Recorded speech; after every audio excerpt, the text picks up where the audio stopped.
पावसाळा स्पेशल पौष्टिक अशी डाळबाटी, लहानांपासून ते मोठ्यापर्यंत अगदी आवडणारी ही डाळबाटी. डाळबाटीचं पीठ आज या व्हिडिओमध्ये पाहणार आहोत, तर व्हिडिओ कुठेही स्किप न करता अगदी शेवटपर्यंत पहा. आणि कसं बनवलेलं आहे, पौष्टिक असं, लहान मुलांसाठी तर अत्यंत उपयोगी असं हे डाळबाटीचं पीठ आहे, घरीच बनवलेलं आहे. तर व्हिडिओ कुठेही स्किप न करता शेवटपर्यंत पहा. आणि आवडला असेल तर नक्की लाईक कमेंट करा. नवीन असाल तर प्लीज चॅनलला सबस्क्राईब करा. आणि चला तर आपण व्हिडिओला सुरुवात करू कुठेही स्किप न करता. नमस्कार, मी रुपाली, माझ्या चॅनलला तुमचे सर्वांचे स्वागत आहे. तर हे पहा, हे गहू घेतलेले आहेत घरचे, शेतामधले, म्हणजे घरचे नाहीत, शेतातले आहेत, गावाकडचे गहू मी स्वच्छ करून घेतलेले आहेत. ही पहिला मी एक डब्बा घेतलेला आहे, 1 किलोचा आहे हे डब्बा कुकरचा. तर मला असं वाटलं कमी आहे, तर मी हे 1 किलोचा डब्बा घेतल्यानंतर परत मी अर्धा डब्बा गहू घेतले होते, तर स्किप झालेला आहे. तर 1.5 किलो असं गहू घेतलेले आहेत मी.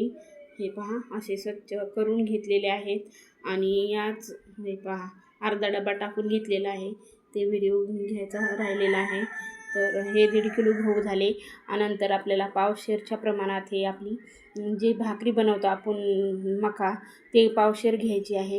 हे ग्लास हा पावशेरचा आहे, तर पावशेर घेतलेला आहे या ग्लासानं मका. आणि ते आता मस्त मिक्स करून घ्यायची. आणि त्याच पद्धतीनं आपल्याला पावशेरच हरभऱ्याची डाळ घ्यायची आहे. ही पण घरचीच आहे, घरी बनवलेली जात्यावर. तर हे पहा, ही पावशेर मका, पावशेर हरभऱ्याची डाळ आणि 1.5 किलो गहू असं हे प्रमाण घेतलेलं आहे. आणि नंतर आपल्याला एक अतिशय पौष्टिक असं एक धान्य घ्यायचं, ते म्हणजे नाचणी.